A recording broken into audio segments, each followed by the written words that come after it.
While my mother was dying, I was sometimes reflecting on death in a formal way. And one of the supports for that was a sutta that I first heard while I was living at Bhavana Society with Bhante Gunaratana.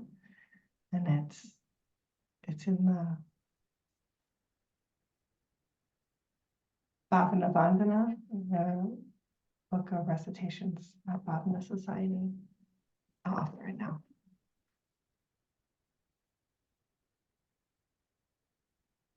Meditation on death.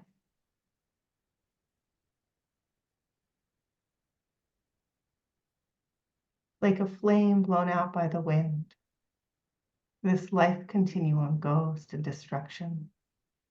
Recognizing one's similarities to others, one should develop mindfulness of death.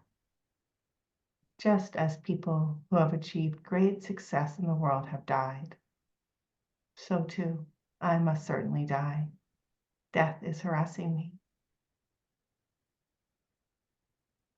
Death always comes along together with birth, searching for an opportunity, like a murderer out to kill.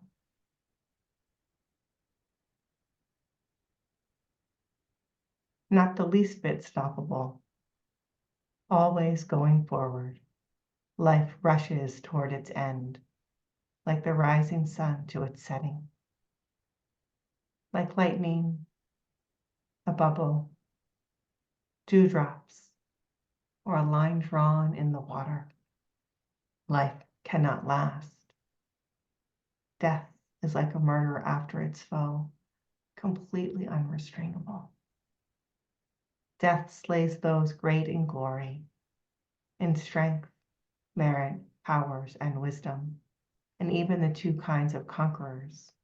No need to speak about one like me. Due to a lack of the necessities of life, to some inner or outer misfortune, I, who am dying, moment after moment, can die in the blink of an eye. The life of mortals is signless. Its length cannot be known in advance. It is difficult and limited and tied up with suffering. There is no possibility that mortals shall not die.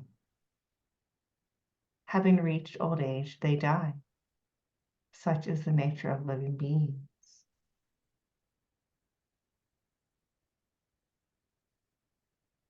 As fruit when ripe has to fall, so all beings live constantly in the fear that they will die. As a potter's earthen jars eventually must all break up, so too does the life of mortals eventually come to an end. The young and the old, the foolish and the wise, all move in the grip of death, all finally end in death.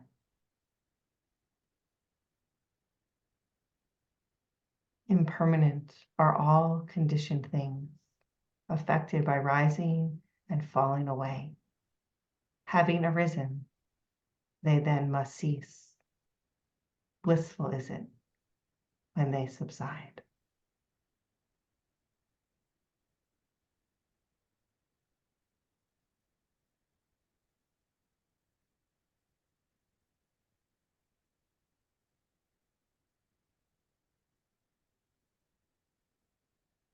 Impermanent are all conditioned things, affected by rising and falling away. Having arisen, they then must cease. Blissful is it when they subside. For long this body will lie cast away upon the ground, bereft of all consciousness, like a useless block of wood. Uninvited she came here. Without leave she departed. She went just as she came. So why lament?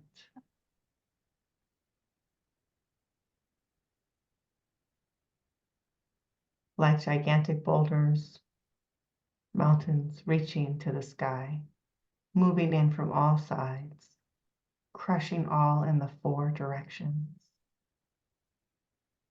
So aging and death come, rolling over living beings, noble warriors, priests, merchants, workers, outcasts, and scavengers. They spare nothing. They crush everything. Here, elephants can hold no ground, nor can chariots or infantry. One can't defeat them by a battle of spells, or buy them off by means of wealth. So a wise person, seeing their own good, secures firm conviction in the Buddha, Dhamma, Sangha.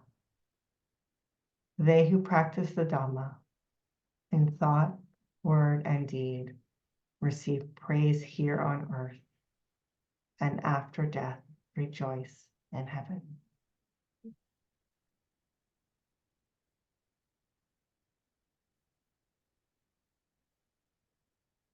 They who practice the Dhamma in thought, word, and deed receive praise here on earth, and after death rejoice in heaven.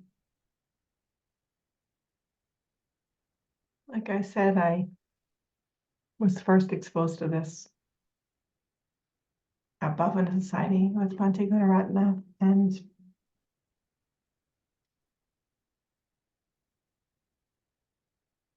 while I was in Philadelphia, I was able to find it electronically and then have it stored on my phone, and I would recite it sometimes. And I asked my mom if she'd like me to read it to her kind of early on, and she was like, "If you have to." I was like, "Okay."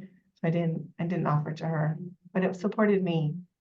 And then I read it to her silently, like offered it to her silently at the very end. So like in the last couple of days of her life, I sat with her bedside and offered it. Not in a way that she had to receive it, but in a way that it was being offered into the space. And that felt good. And then I offered it in the space while I sat with her body after she died.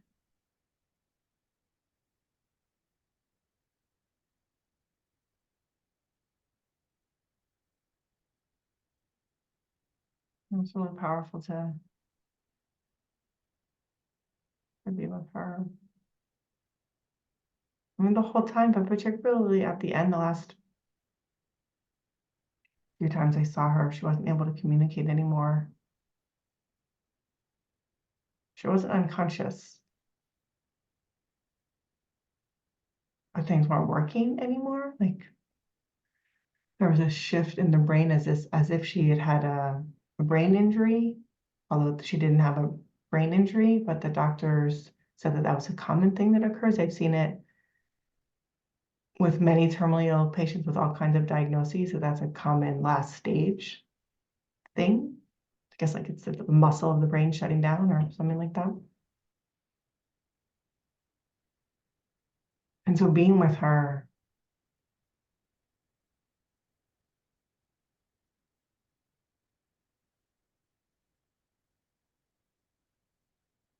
it was so clear that it wasn't her anymore. And it was just the body, although the body was alive.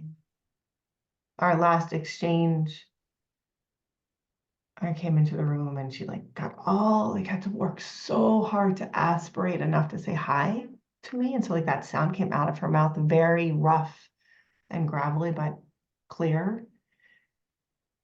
I said, hi. Maybe as aspirated as that, maybe some more aspiration. And then she said something else that I couldn't understand, but it sounded clearly like an invitation to speak with her more. Like, how are you? Or what's been going on? Or whatever. Somebody tell me about something. And so I started to tell her about my weekend I had been with my sisters. And she couldn't track what I was saying at all. Like she was sitting there, her eyes were open, but there was nothing behind her eyes. Like there was no consciousness, there was no awareness. My mother had blue eyes, and they were so bright. In the last many weeks, but that evening even more so bright. remarkable. But there was nothing behind them.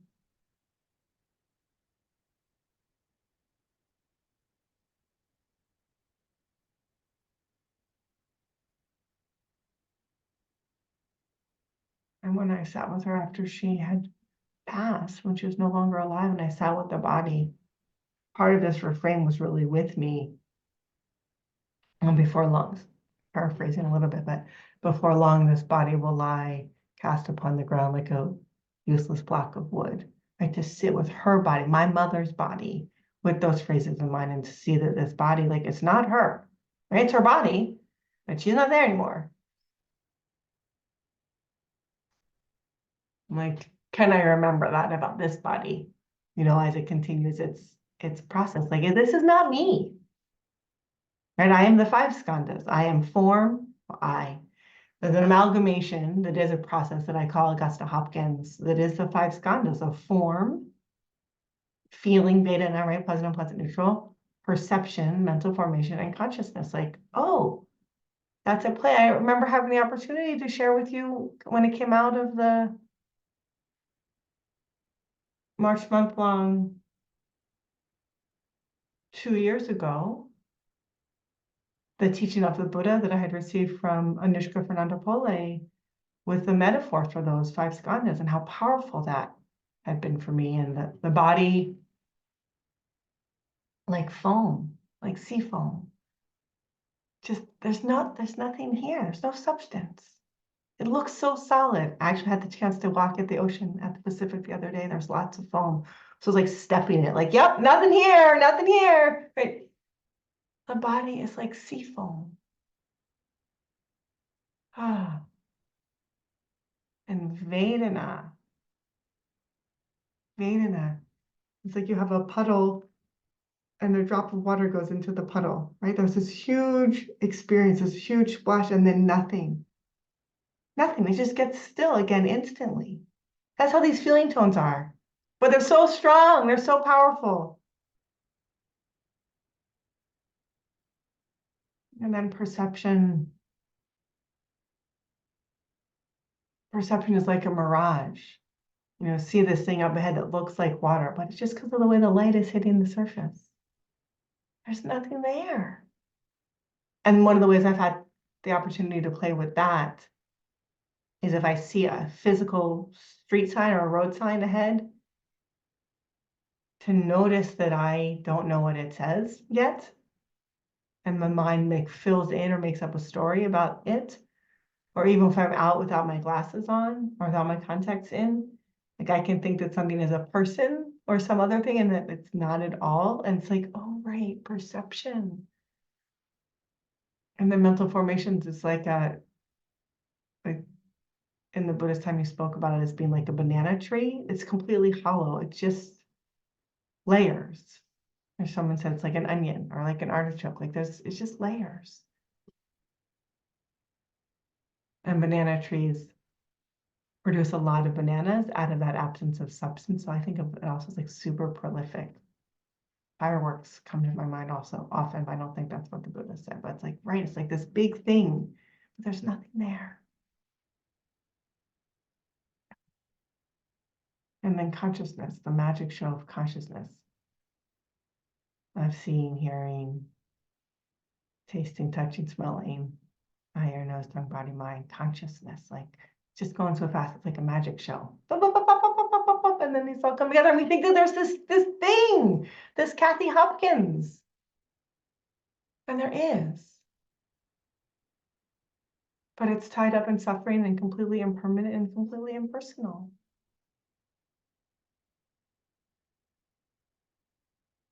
And it's so powerful to experience that directly, to sit with her body and to sit with her bereft of consciousness, and to sit with her when like there was no cognizing happening, even though there was still form and blood and pulse and breath. And then to be with her for 2 months before that, when she was just like, I'm ready to die. I'm ready to die. In the first couple of days, she said to me and to the doctors, if I was a dog, they would have given me a lethal injection. Like, I'm done. I'm ready to be done. And then she had 2 months that she needed to deal with that or be with that or And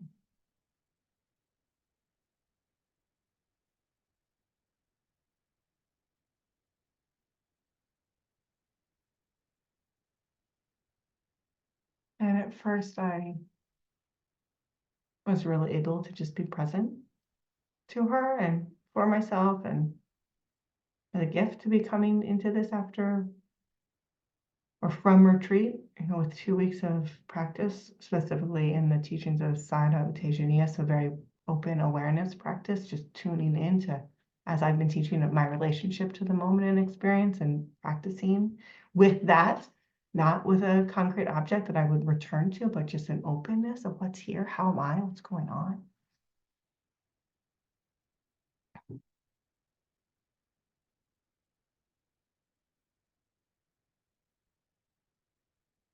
In Switzerland and in Canada and in about 10 states in the United States, plus the capital, the District of Columbia, Washington, D.C. It's legal to receive medical aid in dying. And that's what she wanted. And it's not legal in Pennsylvania, where she was, where I grew up in Philadelphia. But it's legal right across the border. Philadelphia is down in the southeast corner of Pennsylvania, so right across the border, like 2 feet away, divided by the Delaware River, is New Jersey, where it's legal, which is where my mother grew up. And so once I came out of my resistance to supporting her in that and was willing to do research for her, I started doing research and learning and exploring ways that it might be possible to support her in New Jersey, maybe Vermont, Canada, Switzerland, perhaps Oregon, and California. It's also legal in California, where I live. And I didn't want to do it at first, so I didn't. But then I was able to. I was like, it's okay. I can help her. Got clear that it wasn't killing her, wasn't assisted suicide, but rather she's going to die. Like, she has a terminal illness.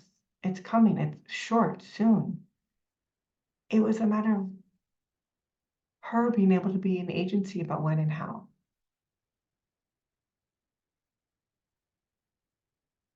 And so I tried to support her in that. And I found I could not. Which is great that I got clear about my own truth. But I spent weeks and weeks and weeks doing research and finally realized I was getting in the way because I actually didn't want to be doing it. Which was really good to see.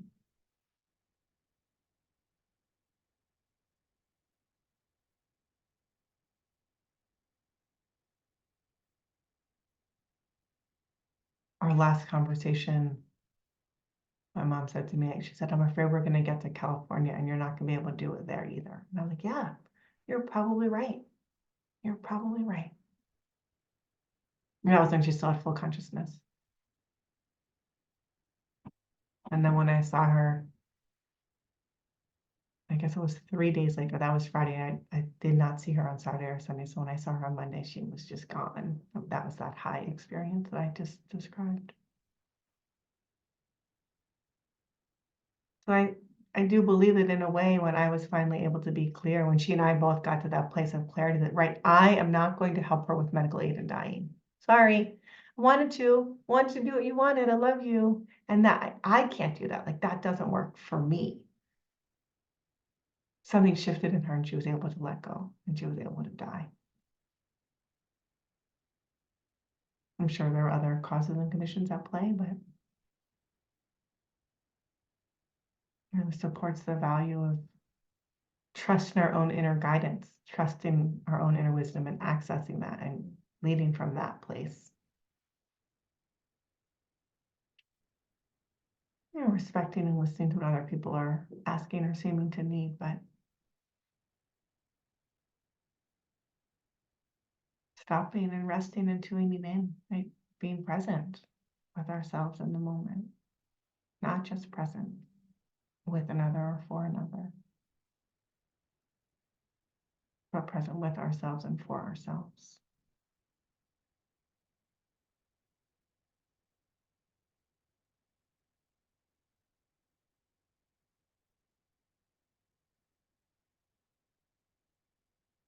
Saying those words aloud, I remember so clearly my very first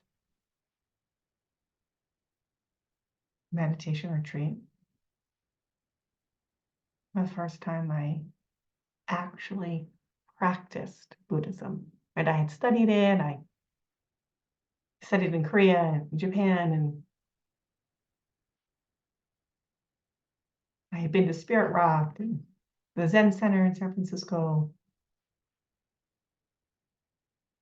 But I went to Thailand and I sat a 10-day silent meditation retreat, a Vipassana retreat. Sleeping on a concrete slab with a wooden pillow at Wat Suan Mok. No talking, no reading, no mirrors, no eye contact, just like, oh, can you be with yourself? That's all you got. Wow, so much meditating. And the second to last day of the retreat, I finally went up to this newspaper article or magazine article that was framed and on the wall that I was curious about, but I had not gone to because I was respecting the not reading suggestion. And I walked up to it and I saw myself because it was framed in glass and the light was such that there was a reflection of me there. So I didn't end up reading it. I have no idea what it said because I was just like, oh, there's me. And I stood there and I was inspired and I made a commitment to be there with myself, to be here for myself. Because of course we're always here. We can't escape ourselves. But wow, are we actually here? Right? Are we here with ourselves? Actually for ourselves? Tuned in and advocating or acting from that internal wisdom? That was 2006. Not quite 20 years ago yet, but we're getting closer. January 2024, we're getting closer.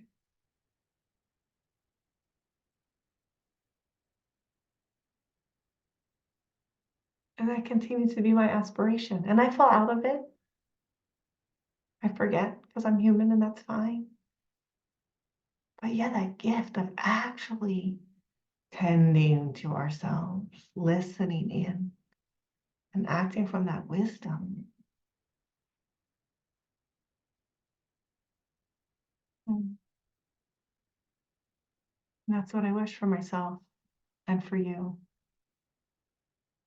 Because this life continuum, it comes to an end. There will never be another Kathy Hopkins. A very specific amalgamation of things.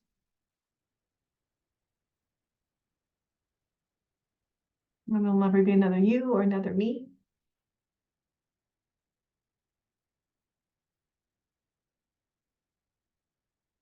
So may we learn to stop and listen, tune in,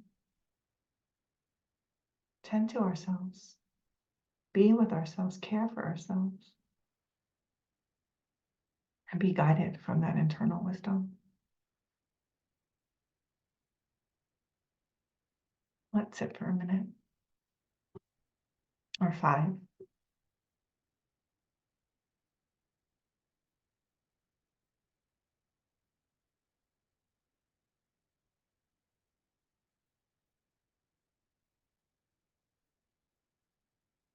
Some more bells.